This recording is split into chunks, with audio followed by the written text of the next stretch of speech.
countries have a couple of beers and discuss, he tried to say, a stadium somewhere in the world and their experiences there. I'm Paul. And I'm Dave. And we are excited to be here with you tonight. Before we get started, please make sure to subscribe to the Stadium Journey YouTube channel, like this video, and leave a comment. The official Stadium Journey review of today's venue can be found at stadiumjourney.com, or you can find the link in the comments below. So let's get rolling. Dave, what are you drinking today? So I have one from just up the road from my cottage. I've used one of these before, but this one is a different brand. So I have from the town of Creemore Springs. This is their Hellas light lager. So a little bit lighter than their regular Creemore Springs, but another good one. So I'm pretty happy with that. So yeah, what do you got? All right, so the last few episodes I've been touting beers that I found on my summer ballpark vacation, and I've got another one for today. This one comes from the High Point Rockers. It's called Rockers Summer Catch. You see the High Point Rockers rocking chair logo there. It's from a brewery in Winston-Salem, North Carolina called Fiddlin' Fish. This is a nice, easy drinking lager, perfect kind of baseball beer. So the High Point Rockers of the Atlantic League hit it out of the ballpark with that selection. If you were visiting today's destination, you might drink a rounding third from Mad Tree Brewing, because today we are talking about Great American Ballpark, home of the Cincinnati Reds. Before we dive in, let's take a look at the stadium vitals.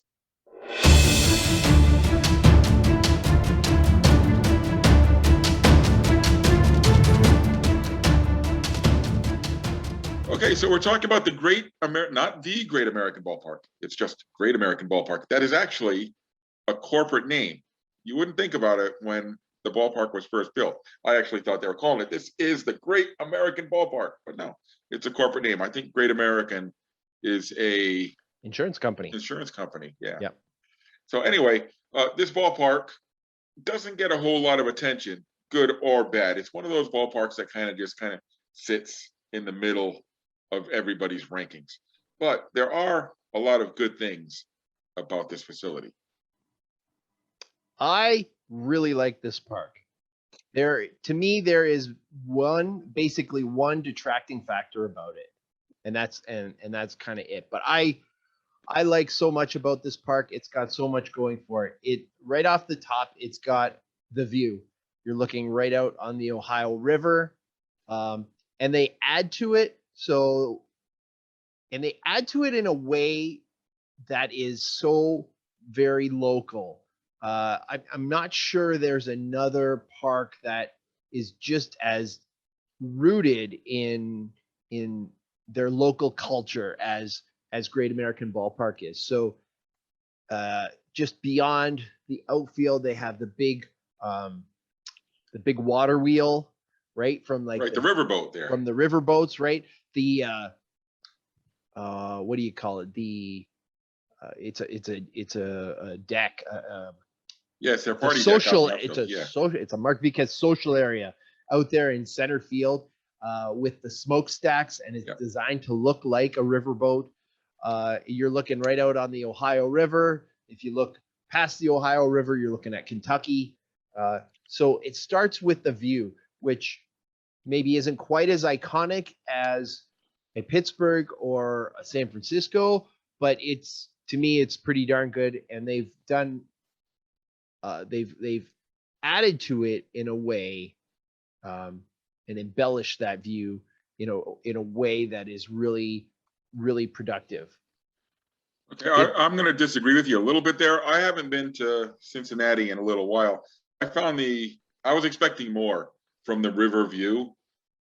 If you're on the concourse behind the bleachers in center field, it's outstanding.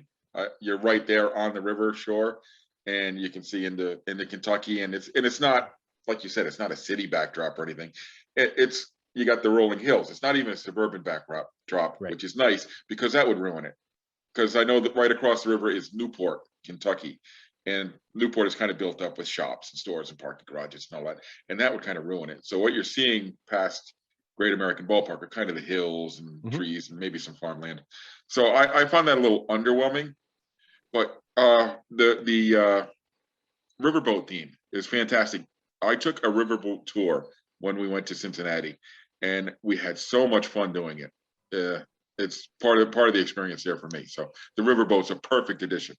We have done cruises everywhere, like river cruises, like, just Duck little boats, 2, bay 3. tours, No, yeah. no, not goofy duck boats or anything like that. But we've done them in Cincinnati, and we've done down the Mississippi, and we've done in New Orleans. And Yep, for us the too. life of me, I don't know why we haven't done it in Cincinnati. I got to tell you, Dave, I've done St. Louis, I've done Cincinnati, I've done Cincinnati, done New Orleans, I've done Boston Harbor cruises, mostly because they're booze cruises. Done New York, Baltimore. I think Cincinnati was the one I had the most fun doing, Nice, nice. besides the booze cruises in Boston, but that's a different story. Well, they have that riverboat theme, which I really like. But then if you flip it around to the other side, this is a team that is so steeped in history, and they just do an amazing job of Yes. showing off that history. Some might be a little put off right off the top because they do have the Reds Museum and Hall of Fame, which is it's not included in your ballpark ticket. Right. It's a separate building adjacent to the ballpark. It's a separate building, separate ticket. However, if you are a ballpark tour aficionado and you're going to take that Great American Ballpark Tour, which I highly recommend, one of the best that I've done, you get full access to that museum. And I would say, in my estimation, it is the best team-centric museum in baseball that I've seen. Agreed. Even outside of that, there are pictures everywhere in Great American Ballpark. What did the Red Stockings look like in like 1881 when they started, right? And there's some, obviously not photos or anything like that, but there's some portraits, Mr. Redlegs through the years, all those kinds of things. And then the collection of bronze statues that they have to accentuate that history is pretty amazing as well.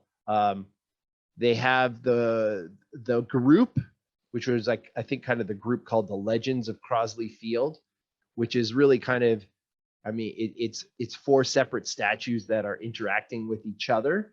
You have Joe Nuxall, who's the pitcher, and you have Frank Robinson, who's the batter. And I think it's Eddie Newhouse, who's the catcher, and then there's another guy on deck, and that is one group. That's also right by the main entrance. Yep.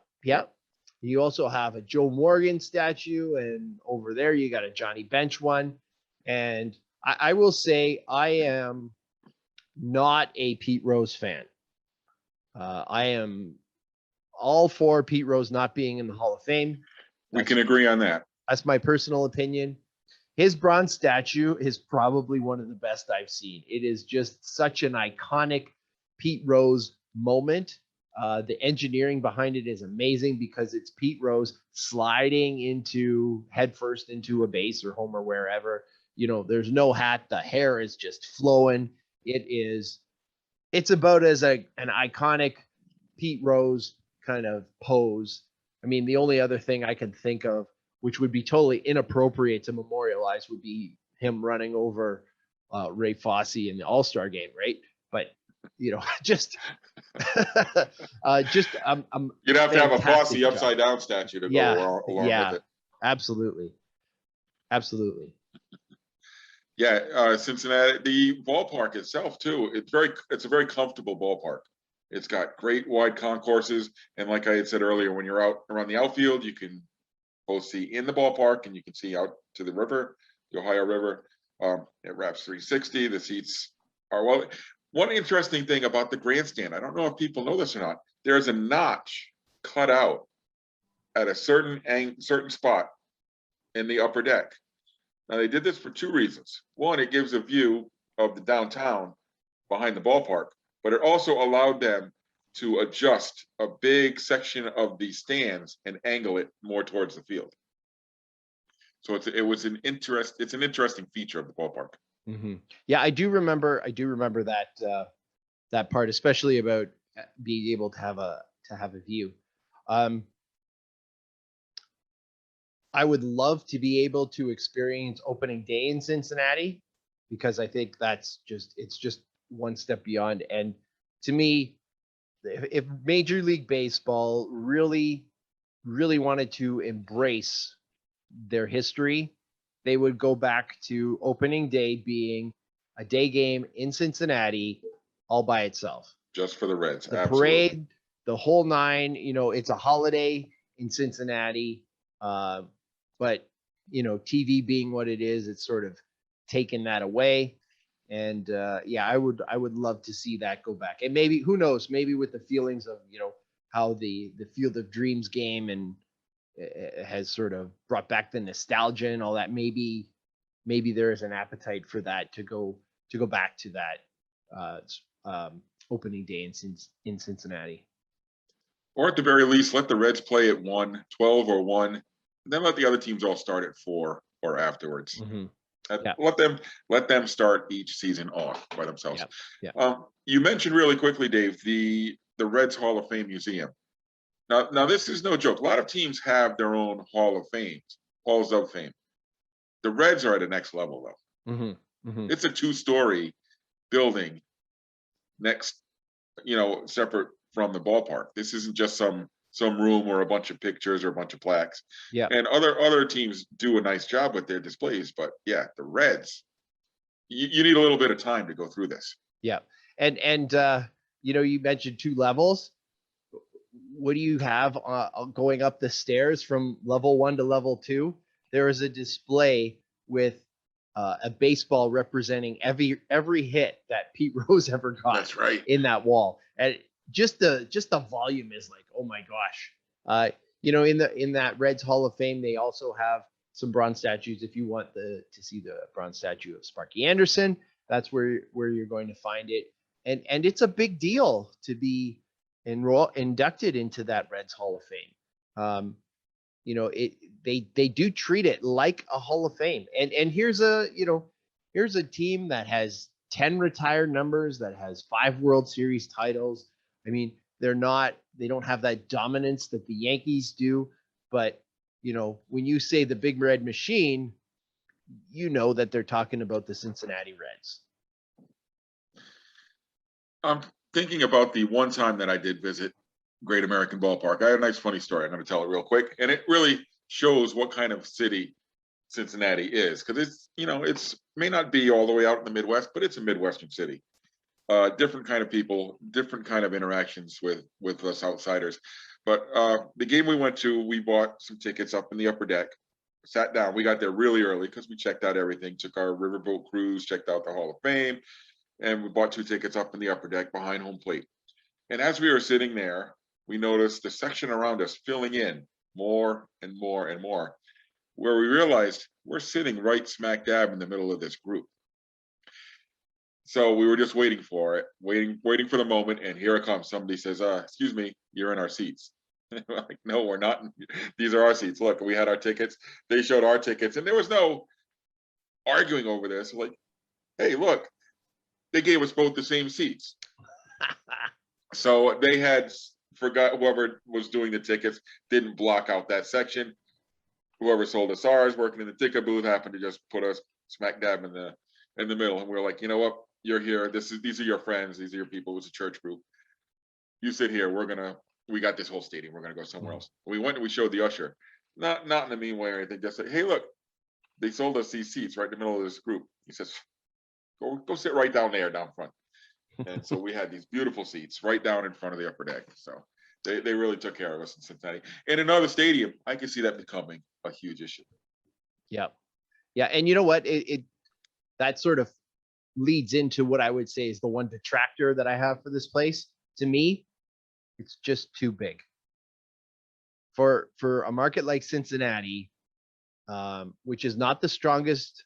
I mean, they've got a huge history, but it's not a massively strong sports market. It's not a huge, massive baseball market like you have in New York or whatever.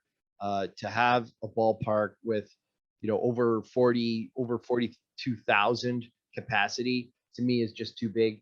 This ballpark would be perfect if it was like a Pittsburgh size. If it was just a little bit smaller, if it was under 40,000, it would be perfect. It'd be amazing to be there in the playoffs or a great pennant run or opening day, but there aren't too many of those in Cincinnati. So that's my one thing, is I think it's just too big. And probably like you, anytime I've been there, it's been, mostly empty, which is unfortunate. Yeah, it's easy to get to. It is right off the highway. The highway, I think, runs right behind the ballpark, in between the downtown skyscrapers and the ballpark. Yep. Parking was kind of funky during our visit. I don't know if we happened to just catch it wrong, but we kind of parked under the highway somehow. We were kind of tucked in under an underpass or something. Now the football stadium, Paul Brown Stadium, is just a little ways down the street. So I imagine there's places to park in between the two stadiums that share lots. Well, in between the two stadiums, there's actually a lot going on now. There are plenty of places to go and eat, plenty of places to grab a drink. I would say one of the tourist highlights of Cincinnati you're going to find in between, and that's the National Underground Railroad Freedom Center. Very educational, especially for me being a Canadian, not knowing a ton about that whole era. Like, for example, I would have never known that Ohio River there was basically the border between the North and South. Yeah. And that's the reason why that museum is there. So I went there, absolutely loved it. A chain of restaurants that actually brought us to Cincinnati, my personal heritage. My dad was born in Belgium, so Taste of Belgium, which is a sort of local Cincinnati chain, we absolutely loved. I've been there probably about 4 or 5 times in various locations in the city. So that's a spot. And now, to me, Cincinnati signature food item is, Skyline chili. Skyline right? chili, Cincinnati chili, yeah. So, which you can get like 3 ways, 4 ways, or 5 ways. You can just keep adding another ingredient on. Yeah. You could do like the pasta version if you actually go into the city and go to a sit down spot, or get your Skyline chili conies in the ballpark, right? And there's actually hot dogs under all that cheese. Cheese and onions and geez, what else? I don't remember. Beans. There's chili under there and the hot dogs, but there's just so much cheese. It's awesome. You're not gonna be able to pick it up and eat it, is what you're saying. Yeah, that's my, like I've said, I'm if I find something I like, I stick with it. So that's my Great American Ballpark guilty pleasure for sure. Yeah, lots of great food in Cincinnati as well. I'm not too familiar with the city, so I can't speak a whole lot, but a lot to do in the city. It's not a huge city by any means, but big enough that there's a lot of reasons to go there. A lot of great sports between the Reds, the Bengals. They have minor league hockey. They've got some great colleges. Cincinnati. Yep. Yep. University, not too Xavier, far away. Yep. Xavier, and I challenge you to drive into Cincinnati and not start to hum the theme for WKRP. Do it if you can. I couldn't. I'll admit it right off. I've been to Cincinnati once. Guilty as charged. Totally. So that's our look at Great American Ballpark in Cincinnati, Ohio, home of the Cincinnati Reds. Hope to see you on the road real soon. Cheers. Cheers.